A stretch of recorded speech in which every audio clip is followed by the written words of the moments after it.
Et la biodynamie en Champagne, elle a grandi les dernières années? Ouais, ces dernières années, ça s'accroît la biodynamie.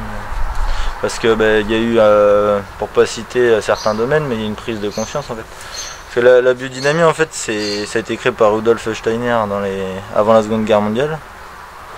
Et pendant la Seconde Guerre mondiale, Hitler il a vraiment voulu bannir ce système de production parce que pendant la Seconde Guerre mondiale, on cherchait à intensifier, on était en période de guerre, on cherchait vraiment à produire et on mettait tout sur la guerre, etc.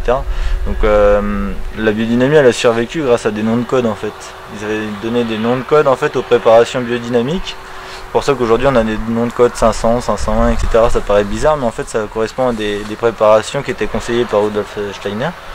Et c'est revenu en Champagne, on va dire dans les années 60-70. En fait, il y a des vignerons, ils n'ont pas voulu passer en chimique parce qu'ils étaient convaincus de l'intérêt réel de maintenir le savoir-faire de la culture paysanne en bio, etc. Donc ils sont beaucoup intéressés à la biodynamie. Aujourd'hui j'ai 26 ans. Donc en 2012, moi j'ai travaillé vraiment à 100% biodynamie quand j'avais 23 ans en fait. En fait, je me suis intéressé à la pratique parce que, moi depuis tout petit, depuis que je suis gamin, j'ai toujours voulu être vigneron. Et il y avait beaucoup de choses que je comprenais pas en fait. Très jeune, il y avait des choses, j'avais un amour de la terre en fait, et il y avait beaucoup de choses que je comprenais pas en fait. Donc dès que je suis revenu dans le domaine, en fait, j'étais pas quelqu'un de formaliste en fait. Je regardais pas ce que faisaient les voisins, mais je voulais faire quelque chose de différent.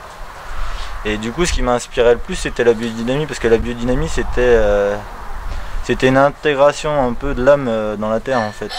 Ouais. Cette relation, pas uniquement avec la terre, on a une relation avec la terre, les plantes, avec l'astralité, tout ce qui est constellation, et puis aussi notamment avec les animaux en fait. La Champagne elle est assez morcelée en fait, il y a plein de petites parcelles partout. Et si on se dit il y a une petite parcelle quelque part entourée de personnes qui sont en chimique, en fait l'intérêt c'est de faire grandir ces parcelles là. Donc c'est persuader le voisinage ou persuader d'autres vignerons aux alentours pour intégrer cette cause en fait de la biodiversité. L'intérêt qui se passe aujourd'hui, on se rend compte qu'il y a un réchauffement climatique, il y a beaucoup de choses qui se passent en fait. Et l'intérêt c'est de faire grandir cette démarche en fait pour limiter l'impact extérieur du chimique sur la biodynamie. Une plante qui doit se battre toute seule, elle apprend à s'intégrer, elle apprend à résister en fait. Une plante qui est avec du chimique, c'est comme des antibiotiques avec l'homme, on va lui faire une piqûre ou lui mettre un produit qui va lui imposer non plus de se défendre par elle-même, mais grâce au produit en fait. Et en fait on cumule un phénomène de dépendance à long terme en fait. Donc en fait la question qui se pose c'est est-ce que les producteurs phytopharmaceutiques n'ont pas intégré ça dans leur enjeu économique, c'est de dire plus on en met, plus on en a besoin en fait.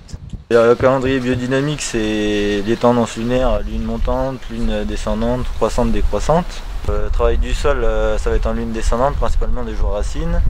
La taille ça va être en lune descendante décroissante. Les vendanges, lune descendante décroissante, et par exemple après des manipulations du vin, ça va être en lune montante. Par exemple, si je travaille toujours une vigne en jour racine, je vais jouer sur la minéralité du vin par exemple.